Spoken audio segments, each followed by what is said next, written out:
안녕하세요. 오늘도 서연살롱을 찾아주셔서 감사합니다. 결혼 1년 반 만에 돌싱이 된 여성이에요. 여러분도 카드 할부 결제 많이들 이용하시죠?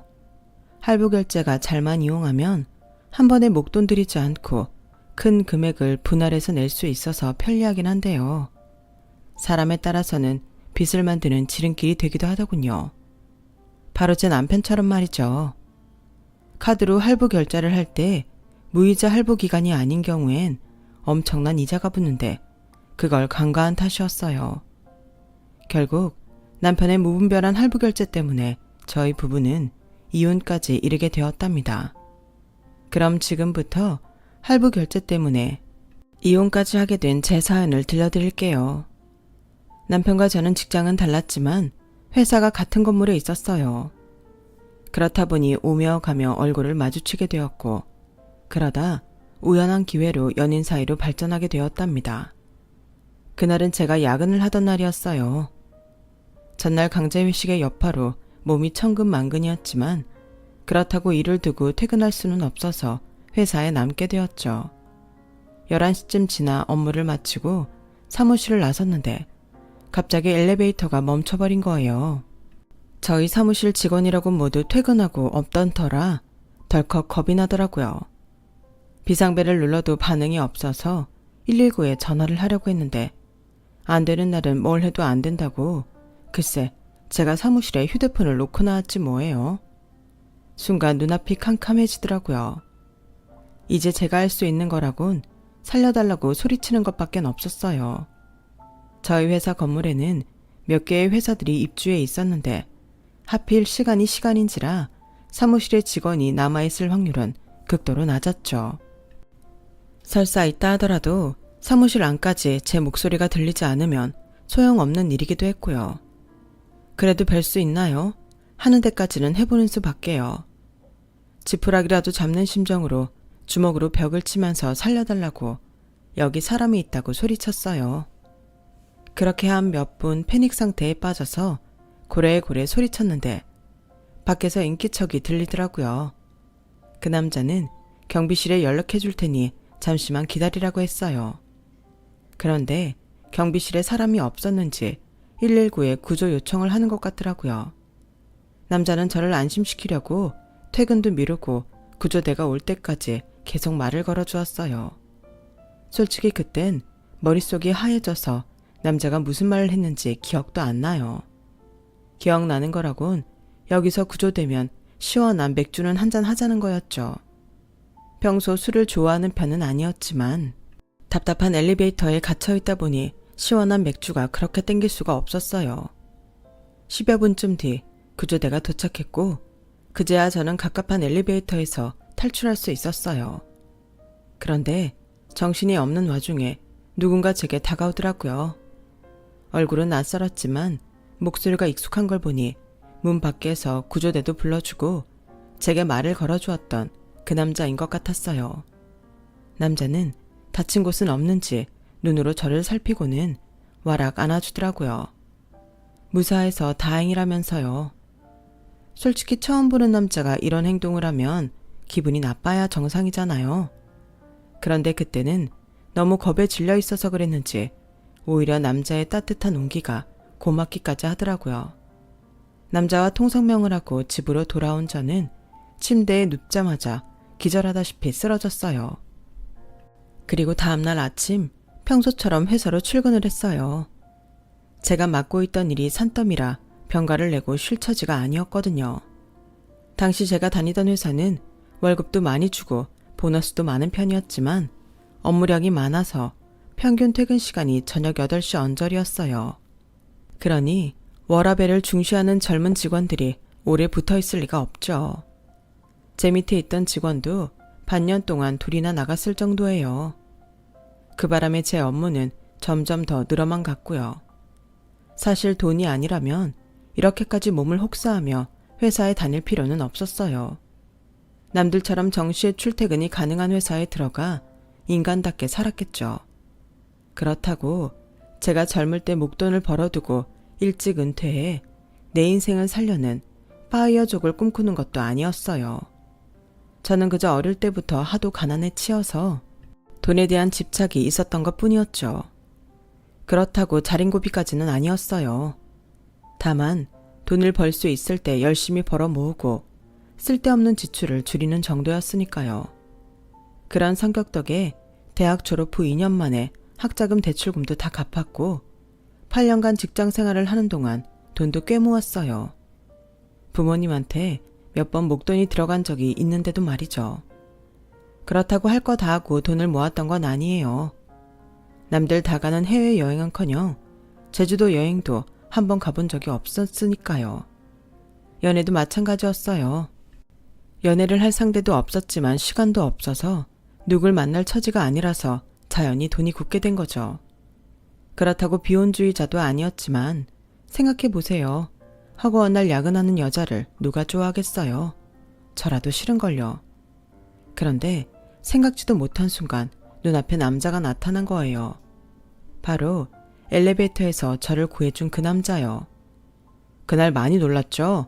걱정 많이 했는데 무턱대고 사무실로 찾아갈 수는 없어서 퇴근 후에 엘리베이터 앞에서 기다렸어요. 포기하고 갈까 했는데 마침 나오시네요. 그런데 평소에도 퇴근이 이렇게 늦으세요? 네, 저희 회사가 좀 그래요. 그나저나 죄송해요. 제가 먼저 연락을 드렸어야 했는데 업무로 바빠서 미처 연락 못 드렸어요. 그날은 정말 고마웠어요. 헤이, 말로만 때우려고요. 그렇게 고마우면 맥주라도 한 잔 사세요. 그날 우리 약속한 것도 있잖아요. 그러고 보니 엘리베이터에서 나가면 시원한 맥주 한 잔 하자고 했던 게 떠올랐어요. 그래서 남자와 함께 근처 호프집으로 향했죠. 그랬더니 자기가 분위기 좋은 데를 안다면서 택시를 잡더라고요. 그렇게 남자 손에 이끌려 간 곳은 연남동의 어느 술집이었어요. 일본식 이자카야 같으면서도 나름 조용하고 차분한 분위기라서 얘기를 나누기 좋은 곳이더라고요. 그날 엘리베이터에서도 느낀 거였지만 남자분이 말이 좀 많은 편이더라고요. 저는 고작해야 네, 아니요 정도 대답을 하는데 그분 혼자 쉼없이 1시간 넘게 얘기를 하지 뭐예요. 제가 말이 좀 많죠? 원래 그런 성격은 아닌데 상희 씨가 마음에 들어서 나도 모르게 말이 많아졌어요. 상희 씨는 기억 못 하시겠지만 우리 자주 마주쳤었는데 몰랐죠? 솔직히 기억이 안 났어요. 잠에 취해 출근을 하고 피곤에 쩔어서 퇴근을 하느라 건물 안에서 누구랑 마주쳤는지 누구랑 얘기를 했는지 전혀 기억이 없었으니까요. 상희 씨한테는 미안한 말이지만 저는 이번 일이 하늘이 나한테 준 기회라고 생각해요. 이번 일이 아니었다면 상희 씨랑 이렇게 마주 앉아서 얘기를 나눌 일도 없었을 거고 상희 씨가 나를 기억해 줄 리도 없을 테니까요. 상희 씨, 혹시 내가 싫지 않다면 우리 진지하게 만나볼래요? 21살 때 같은 과 동기랑 서너 달 사귀어 본 게 연애의 전부인 저로서는 남자의 갑작스런 대시가 당황스럽기만 했어요. 그런데 이상하게 싫지는 않더라고요. 그래서 일단 만나보기로 했어요. 연애가 익숙하지 않은 저와는 달리 남자는 꽤 능숙한 듯 보였어요. 데이트 장소 선정이며 만나서 하는 행동 하나하나까지 굉장히 경험이 많은 사람 같아서 괜히 심술이 날 정도로요. 그러던 어느 날이었죠. 적은 나이도 아닌데 연애 초보인 게 티날까봐 내내 티를 안 냈던 저는 꾹꾹 눌러 담았던 본마음이 술김에 튀어나와버린 거예요. 그랬더니 이 남자가 껄껄껄 웃으며 그러더라고요. 그렇게 능숙해 보였더니 성공이네요. 사실 매번 데이트를 앞두고 엄청 준비를 했거든요. 그러면서 휴대폰을 내미는데 그동안 남자가 찾았던 데이트 장소들이며 레스토랑, 심지어 데이트룩까지 정보가 한가득이더라고요. 상희 씨가 처음은 아니지만 내가 나이에 비해 연애 경험이 적어요. 여자들은 서툰 남자보다는 능숙한 남자를 좋아한다면서요. 그래서 초보 티 안 내려고 엄청 노력했어요. 몰랐어요. 난 동훈 씨가 연애 경험이 많아서 그런 줄 알았거든요. 매번 이렇게 준비를 해왔다니 너무 미안해지네요. 앞으로는 같이 해요. 나도 서치하고 지인들한테 물어볼 테니까요. 그렇게 연애 초보들의 연애는 시작됐고 1년, 2년 시간이 흐름에 따라 서로에게 익숙해져만 갔어요. 연애 2년 차에 들어가면서부터는 식당 간판만 봐도 상대가 좋아할 식당인지 싫어할 식당인지가 단번에 파악이 될 정도로 연애 고수가 되어갔죠. 2년여의 시간이 어떻게 흘러갔는지 모를 정도로 연애를 하는 기간은 후딱 지나갔어요. 물론 모든 순간이 좋았던 건 아니지만 서로에게 익숙해져서 그런지 헤어지고 싶다거나 다른 사람이 눈에 들어오거나 하지는 않았어요. 다만 한 가지 불만이 있다면 남자친구의 소비 행태였어요. 자기야, 아무리 내 생일이라도 이렇게 비싼 걸 사주면 어떡해. 그저 매년 돌아오는 생일일 뿐인데 이건 너무 과하잖아. 할부로 사서 별로 부담도 안 돼. 24개월 할부로 결제했거든. 뭐? 지갑 하나 값을 24개월이나 할부를 했다고? 24개월은 무이자도 아닐 텐데? 당연히 무이자는 안 되지. 그래도 24개월로 하니까 한 달에 내는 돈도 얼마 안 되고 부담이 안 되던걸. 100만 원이 넘는 지갑을 사주는 것도 부담이 됐지만 그보다는 그 돈을 분할 이자까지 내면서 24개월 할부로 샀다는 사실이 너무 황당했어요. 자기야, 매달 내는 불입금이 적은 게 문제가 아니잖아. 할부 이자가 얼만 줄이나 알아? 아니, 왜 그 많은 이자를 내면서까지 장기 할부를 한 거야? 나 이런 거 안 사줘도 돼. 명품에 관심도 없다고. 선물을 사준 사람에 대한 예의는 아니지만 부담도 되고 그보다는 이자가 너무 아까워서 비싼 명품 선물은 안 받겠다고까지 했지만 남자친구의 소비 행태는 고가의 명품에 국한된 것만은 아니었어요. 홈쇼핑에서 파는 속옷을 살 때도 12개월 할부로 사는 사람이더라고요. 그리곤 입버릇처럼 이 말을 달고 살았죠. 할부로 하면 고작 한 달에 몇만 원밖에 안 해. 그 몇만 원들이 쌓이고 쌓여서 한 달 카드값이 수백만 원이 된다는 사실을 왜 모를까요? 그 일로 사귀는 동안 몇 번이나 싸웠는지 몰라요. 다행히 저랑 사귀면서 그 버릇을 고쳐나갔고 결혼을 앞두고는 그동안 무분별하게 긁어댔던 카드 할부금을 다 갚을 수 있었어요. 나 이제 카드 할부금도 다 갚았고 자기 말대로 할부 결제는 안 해. 카드 할부금도 싹 사라졌으니까 이제 나랑 결혼해 줄 거지? 좋아. 대신 약속 하나만 해. 앞으로 결혼 후에도 절대 내 허락 없이는 카드 할부는 안 돼. 약속 지킬 수 있어? 당연하지. 자기도 알잖아. 나 약속은 기가 막히게 잘 지키는 거. 원한다면 내 카드도 자기한테 맡길 수 있어. 그럴 것까지는 없어.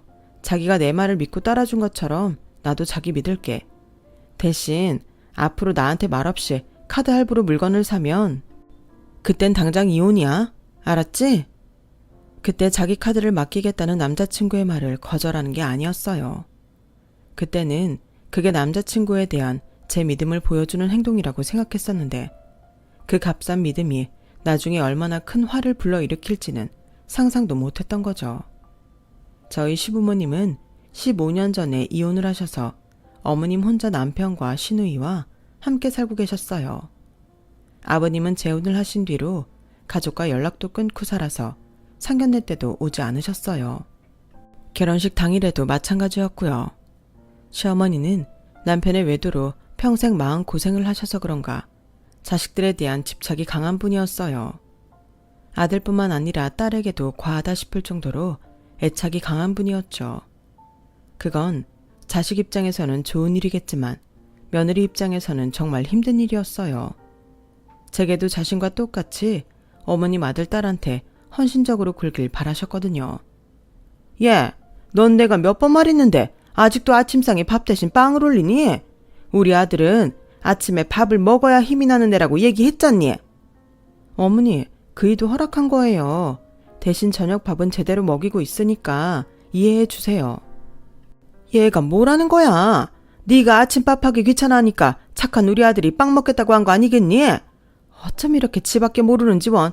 너 이런 식으로 할 거면 당장 본가로 들어와. 지 남편 아침밥 하나 제대로 못 차려 먹이는 게 풍가는 무슨? 30 넘은 아들 아침밥으로 빵 먹인다고 시집살이를 하려는 시어머니 때문에 결혼 초부터 남편이랑 얼마나 실랑이를 했는지 몰라요. 자기야, 나 어머님 때문에 정말 힘들어. 바쁜 아침에 밥 해 먹이라는 것도 그렇고 톡하면 집에 찾아오시는 것도 너무 부담돼. 그건 자기가 좀 이해해주면 안 될까? 솔직히 엄마 말이 틀린 건 아니잖아. 나 지금까지 살면서 아침밥 거른 적 한 번도 없었어. 매일 아침밥으로 국에 7첩 반상 받아먹고 살다가 자기랑 결혼하고부턴 빵 쪼가리로 아침 때우는 거 너무 힘들어. 그래서 말인데 앞으로 우리 아침에 밥 먹으면 안 될까? 그냥 간단하게 밥이랑 국 반찬 몇 가지만 하면 되잖아. 마음 먹기에 따라 그리 힘든 일도 아닌 것 같은데 안 돼? 그게 힘든 일이 아니라고? 자기랑 나랑 똑같이 직장생활 하는 사람인데 나보고 바쁜 아침 시간에 밥을 하라는 게 힘든 일이 아니야? 그럼 자기가 하면 되겠네.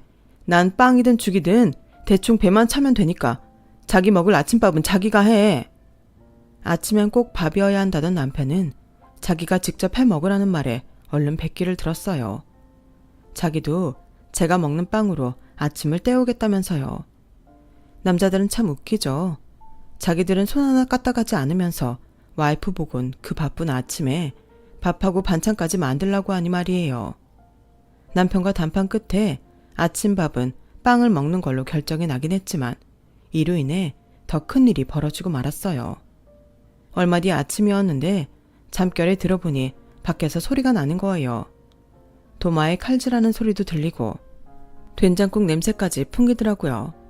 놀라서 벌떡 일어나 나가보니 글쎄 시어머니가 주방에서 아침 식사 준비를 하고 계시지 뭐예요.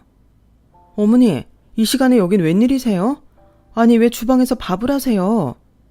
왜겠냐? 내 아들 아침 안 굶기려고 그러지? 내가 며느리를 들인 건지 상전을 들인 건지 이 나이에 해도 뜨기 전에 아들 집에 와서 식모 노릇을 하게 될 줄 누가 알았다니? 하여간 너도 참 어지간하다. 어떻게 시애미를 이렇게 부려먹니? 너 나온 김에 콩나물 좀 다듬어라. 어머님, 저희 아침은 저희가 알아서 해먹을게요. 그런데 저희 집 비밀번호도 모르실 텐데 벨도 안 누르시고 어떻게 집에 들어오셨어요? 어떻게 들어오긴 뭘 어떻게 들어와? 내 아들이 준 카드키로 들어왔지. 난 이 마당에 그게 그렇게 중요하니? 거기서 그러고 떠들 시간 있으면 콩나물 좀 다듬으라니까. 맙소사, 그놈의 아침밥이 뭐라고 아침부터 자기 엄마를 부른 건지 정말 기도 안 찼어요.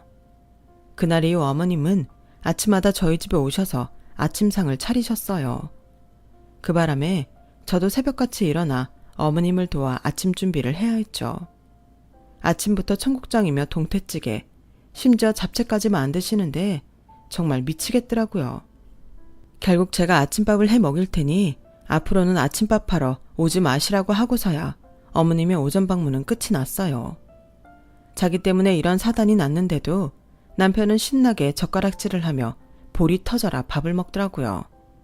그걸 보니 우라통이 터져서 남편 머리채를 잡고 국그릇에 얼굴을 쑤셔 넣어버리고 싶었지만 그랬다간 더 큰 사단이 날 것 같아서 꾹 참았습니다.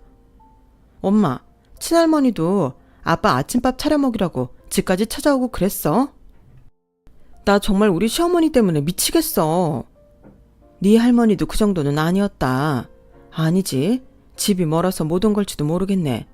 니네 친가가 한평이잖니. 암튼 네 시어머니도 참 유난이다. 그깟 아침 밥이든 빵이든 배만 채우면 그만이지. 아들 대신 밥 해 먹인다고 거기까지 찾아와? 나 같으면 귀찮아서라도 안 한다. 그래서 너 요즘도 아침에 윤서방 먹일 밥상 차리니? 그럼 어떡해. 안 그랬다간 매일같이 시어머니가 출근 도장 찍을 기세인데 이런 남잔 줄 알았으면 결혼 안 하는 건데 정말 피곤해 죽겠어. 누굴 탓하겠니? 네가 좋아서 한 결혼인데 반찬 필요하면 전화해. 엄마가 밑반찬이라도 해서 줄 테니까. 답답한 마음에 엄마한테 전화해 푸념을 늘어놓았지만 그렇다고 달라질 건 없었어요. 할 수만 있다면 남편을 반품하고 싶은 마음이 굴뚝 같았지만 그럴 수 없다는 게 안타까울 뿐이었어요. 뭐든 생각하기 나름이라더니 아침밥 해먹이는 거 외엔 불만이 없는 남편이라서 기왕 밥 해먹이는 거 가쁜 마음으로 해주자 생각하니까 그나마 버틸만 하더라고요. 그런데 아침밥 문제가 해결되고 얼마 안 돼서 또다시 골치 아픈 일이 생긴 거예요. 이번엔 시어머니가 아닌 시누이였죠. 네? 나보고 아가씨랑 결혼할 분 회사 보안 프로그램을 맡아달라고요? 그런 거면 저희 회사로 의뢰해야죠. 개인한테 부탁해서 될 문제가 아니에요. 언니, 업체에 맡길 거면 내가 언니한테 해달라고 하겠어요? 그러지 말고 그냥 언니가 해줘요. 우리 그이 창업한 지 얼마 안 돼서 보안 업체 쓸 여력이 안 돼요. 가족끼리 그 정도는 해줄 수 있는 거잖아요. 그건 아니죠. 고객들 정보를 관리하는 회사가 보안업체 예산도 없다는 게 말이 돼요? 그리고 이런 경우는 보안 프로그램이 중요한 게 아니라 지속적인 관리가 중요해요. 난 회사 업무만으로도 짬을 낼 수가 없어요. 저한테 이러지 말고 업체에 맡기라고 하세요. 나 참 별것도 아닌 거 가지고 되게 유세네. 언니, 보안이라는 거 솔직히 방어 프로그램 깔아서 돌리는 게 다잖아요. 근데 뭐 그렇게 비싸게 굴어요? 돈 때문에 그래요? 아, 그럼 내가 알바비 줄게요. 얼마면 돼요? 아가씨, 무슨 말을 그렇게 해요.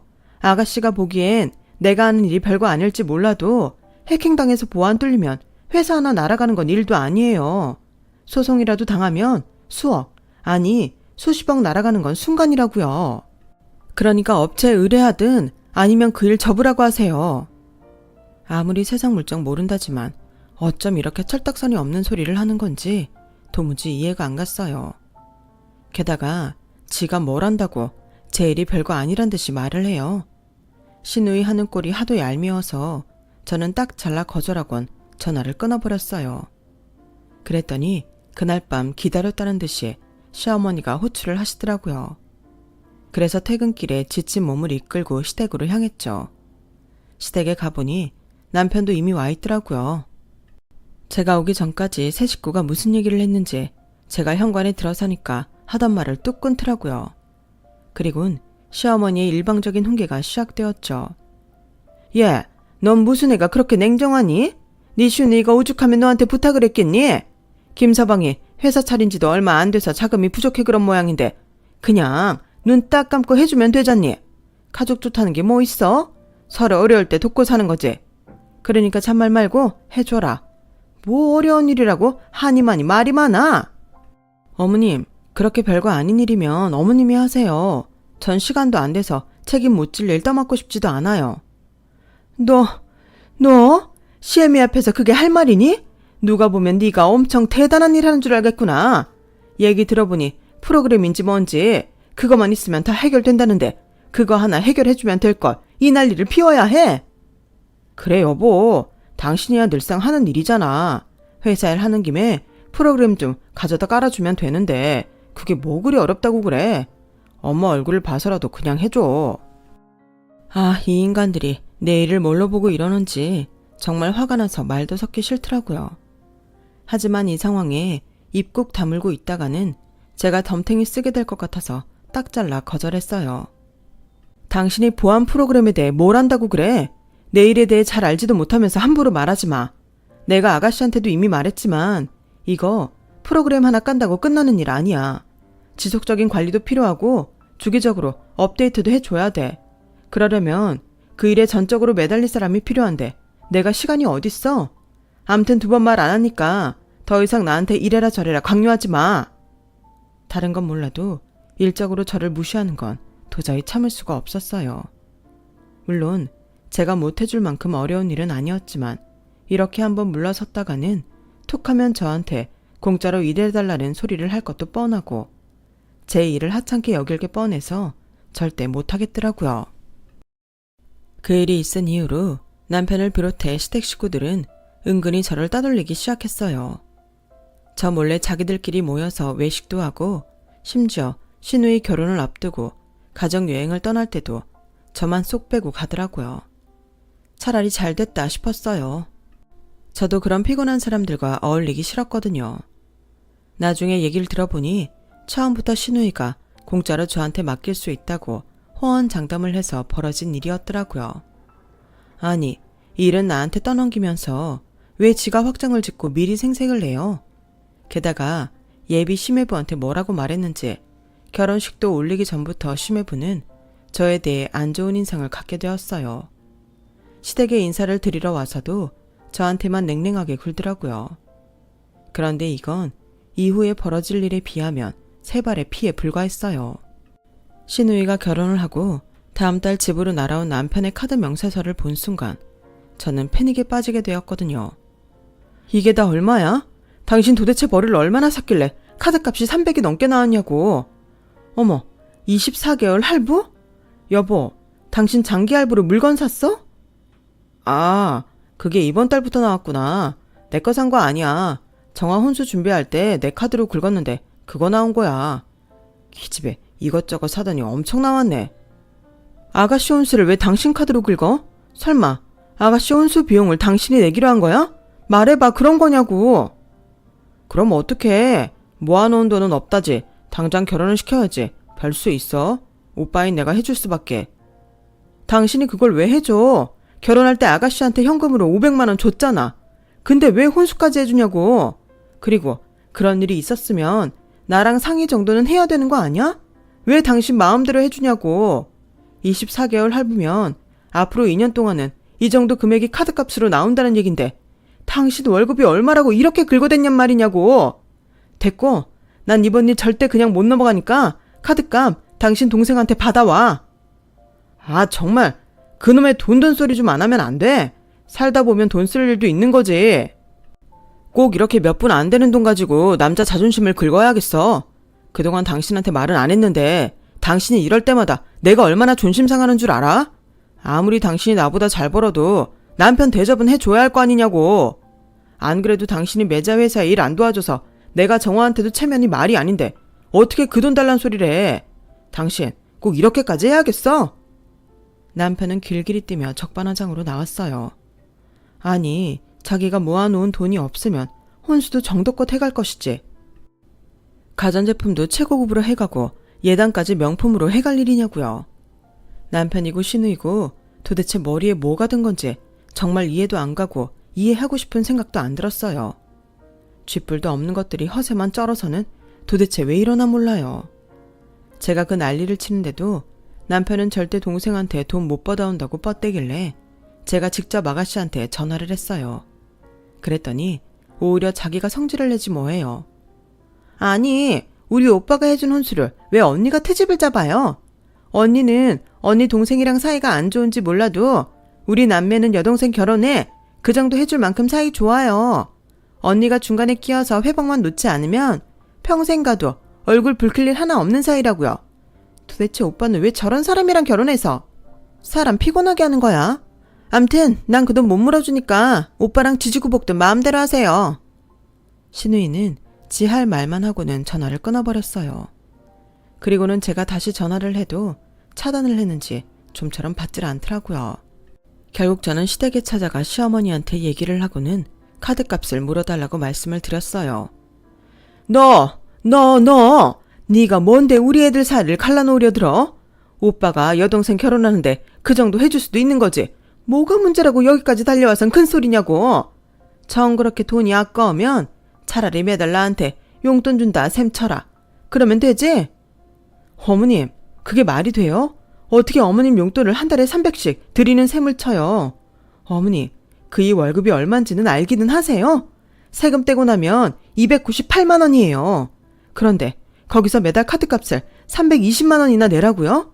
그게 가능하긴 한 거냐고요. 너도 돈 벌잖니? 명색이 며느린데 시아미한테 용돈 몇 푼 준다 셈치면 되잖아. 애초에 이런 걸로? 따지고도는 네가 잘못된 거 아니니?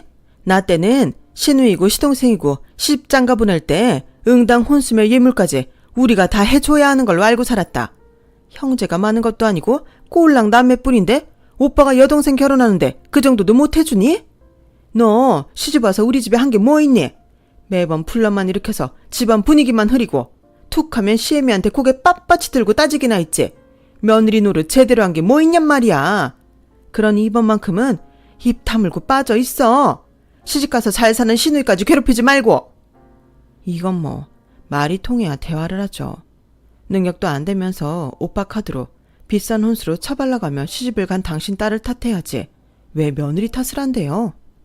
애초에 남편이란 작자가 저한테 상의만 했어도 이런 결과는 벌어지지 않았겠죠. 그놈의 카드 할부 인생 이제 겨우 면하게 해줬더니 사고도 이런 대형 사고를 칠 줄 누가 알았겠어요. 사실 이때까지만 해도 머리 끝까지 화는 났지만 이혼을 고려하지는 않았어요. 그런데 이후에 이어진 남편의 행동을 보니 내 결혼 생활은 여기서 끝이구나 하는 확신이 들더라고요. 그날 밤 남편은 12시가 넘도록 집에 돌아오지 않았어요. 제가 시댁에 가면서 문자까지 남겼는데도 일부러 오지 않은 거였죠. 남편이 돌아오면 오늘 일에 대해 단편을 지으려고 기다렸던 저는 뜬 눈으로 밤을 새우고 다음날 출근을 하게 되었어요. 결국 그날 남편은 집에 들어오지 않았거든요. 몸도 피곤하고 머리도 복잡한 탓에 회사에서 평소 안 하던 실수까지 한 저는 결국 반차를 내고 이른 귀가를 했어요. 그런데 글쎄 회사에 출근해 있어야 할 남편이 소파에 누운 채 과자를 먹으면서 TV를 보고 있지 뭐예요. 당신 지금 여기서 뭐 하고 있는 거야? 회사 안 갔어? 남편은 저를 보자마자 귀신이라도 본 사람처럼 얼굴이 하얗게 질렸어요. 그리고는 눈알만 이리저리 굴리더군요. 그게 말이야. 오늘이 우리 회사 창립 기념일이라서 쉬게 됐어. 근데 당신은 이 시간에 왜 집에 온 거야? 뭐? 창립 기념일? 이 인간아, 너희 회사랑 우리 회사가 한 건물에 있는 건 아니? 아침에 로비에서 니네 부장님이랑 인사까지 했는데 무슨 개소리야. 당신 똑바로 말해. 오늘 회사 왜 안 갔어? 사실대로 말하라고. 제가 소리를 버럭 지르자 그제야 남편이 이실직고를 하더라고요.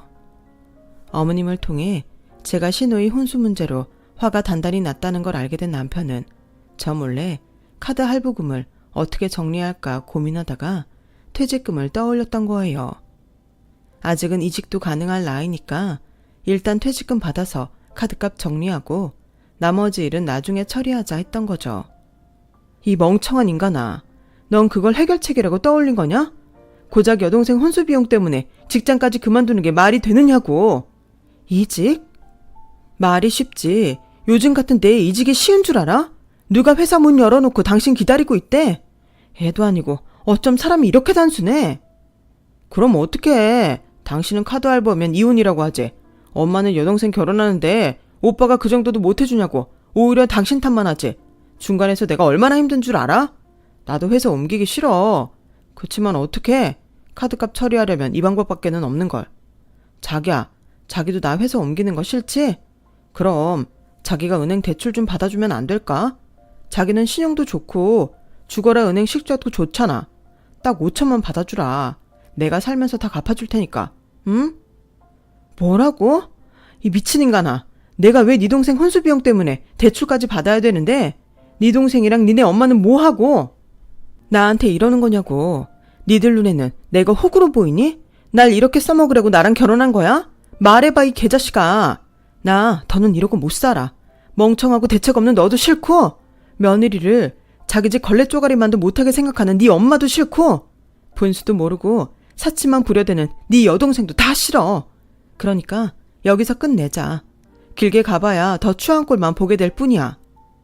여보, 지금 이러면 어떡해. 헤어질 때 헤어지더라도 내가 살만해지면 그때 해야지. 나 지금 당신이랑 헤어지면 정말 개털이라고. 회사에 이미 사직서도 냈고 퇴직금으로도 카드값 다 못 갚는데 나보고 어쩌라고. 그럼 당신이 카드값 반만 갚아주라. 그럼 내가 당신 안 잡을게. 위자료 달란 말도 안 하고 깔끔하게 이혼서류에 도장 찍어준다고. 뭐? 이게 무슨 개소리야. 위자료를 받으면 내가 받아야지. 네가 무슨 위자료야. 그리고 내가 왜 네 카드값을 갚아주니? 너 그 돈 쓸 때 나랑 상의 한마디라도 했니? 아니잖아. 일 저지를 때 네 멋대로 해놓고 왜 책임은 같이 지자는 거냐고. 암튼 난 너랑 같이 진창에 발 담그고 허우적댈 생각 없으니까 나 끌어들일 생각 하지 마. 네가 벌인 일은 네가 수습하고 살라고. 내 인생에 이혼은 생각조차 한 적이 없었지만 이런 남자와는 도무지 함께할 엄두가 안 났어요. 결국 남편과 저는 결혼한 지 1년 반 만에 이혼을 하게 되었어요. 결혼할 당시 남편한테 돈이 별로 없어서 신혼집 보증금 대부분을 제 돈으로 했었기 때문에 이혼을 하면서 남편이 챙겨갈 돈은 없었어요. 시어머니는 부부가 헤어질 땐 재산도 반반 나눠야 되는 거 아니냐며 말도 안 되는 시어머니식 계산법을 들이댔지만 법 앞에선 씨알도 안 먹힐 일이었죠. 구질구질하고 구차한 건 남편도 마찬가지였어요. 다만 몇 푼이라도 위자료로 달라고 어찌나 매달리던지 그 꼴을 보니 내가 이혼을 결심하길 잘했다는 생각이 들더라고요. 이혼 후 저는 회사를 옮겼어요. 전 남편을 피해 그랬던 건 아니고 이제는 저도 워라밸을 따져가며 제 인생을 즐기며 살고 싶어졌거든요. 내가 나를 아끼고 사랑하지 않으면 타인도 나를 우습게 안다는 걸 짧은 결혼 생활을 통해 깨달았으니까요. 제가 이혼을 통해 인생을 배운 것처럼 전 남편과 그 집 식구들도 깨달았으면 좋겠네요. 며느리는 공짜로 쓰는 도구도 아니고 돈 필요할 때 돈 꺼내 쓸 공짜 ATM도 아니라는 걸 말이죠. 지금까지 제 사연을 들어주셔서 감사합니다. 들어주신 분들 모두 소중한 사람들과 꽃길만 걸으세요. 여러분, 사연 댓글에 응원과 현명한 조언 부탁드려요. 좋아요와 구독은 저에게 큰 힘이 됩니다. 오늘도 좋은 일 가득하세요.